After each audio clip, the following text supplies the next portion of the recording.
نن مو تاسو ته یوه ښکلې کیسه راوړې. هیله ده تر پایه راسره پاتې شئ او زما چینل سبسکرایب کړئ. یوه ښځه وایي زما کوچنی زوی څه ورانه یې وکړو. زه ورته غوسه شوم. نو نیا یې راته وویل پرېږده لورې، همدا یې ژوند دی او یو مور ته پکار دی چې د بچي د ورانۍ نه خوند واخلي. د دې خبرې په اورېدو سره مې د خاوند قیصه رایاده شوه. خاوند مې ویل یو وخت مو سفر کولو. هغه وخت د پېښور لاهور موټرونه نه وو، جي ټي روډ باندې خلک تلل. ویل یې هغه وخت موږ سره د والګا په نوم موټر و.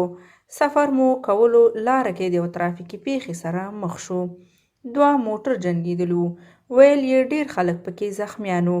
نو خو سر مې موټر ودراوه او د زخمیانو په رایستلو کې یې د خلکو سره مرسته کوله. خواښې مې وویل یوه ښځه ناسته وه، یو سړی زخمي بېهوشه ورسره پروت و.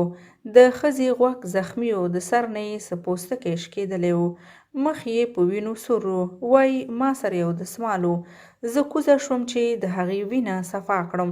چې کله یې زه وکتلم ویل یې خیر دی، خاوند مې هسپتال ته ویسئ. خواښې مې وویل د ښځې لاس هم مات و، داسې مات و چې پنجه یې زنګېده او دا به یې ویل وا الله زما زوی.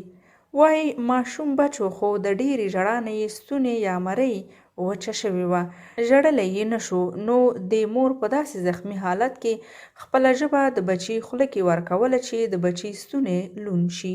دا د یو مور د اولاد سره د مینې نمونه ده. خو زه دا خبره بغیر د شک نه کوم چې دا مور ځکه زیاته زخمي شوې ده چې دې د مخ غم نه دی کړی، د سترګې او سر غم یې نه دی کړی، خو خپل بچی یې سینې پورې نیولی و. نو ځکه بچی روغ جوړ پاتې شو او مور زخمي وه او بیا ورته زخمي یا وفات خاوند پروت دی.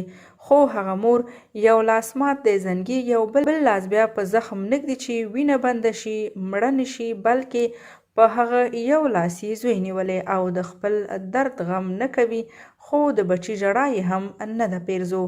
د اوبو په ځای خپله لمده ژبه خوله کې ورکوي. خو بیا همدا زامن د مور سره څه کوي چې کومه کوټه بېکاره وي، باران کې څڅېږي، کړکۍ نه وي، دروازه یې نه وي، هغه بیا د مور کوټه وي. چې کوم خراب بېکاره زړې پیالې کاسې وي، هغه د مور برخه وي. چې کوم بېکاره پیوندي لباس وي، نو زوی وایي دا یا د لوښو صافي کړه یا مې مور ته ورکړه، څادر به یې شي.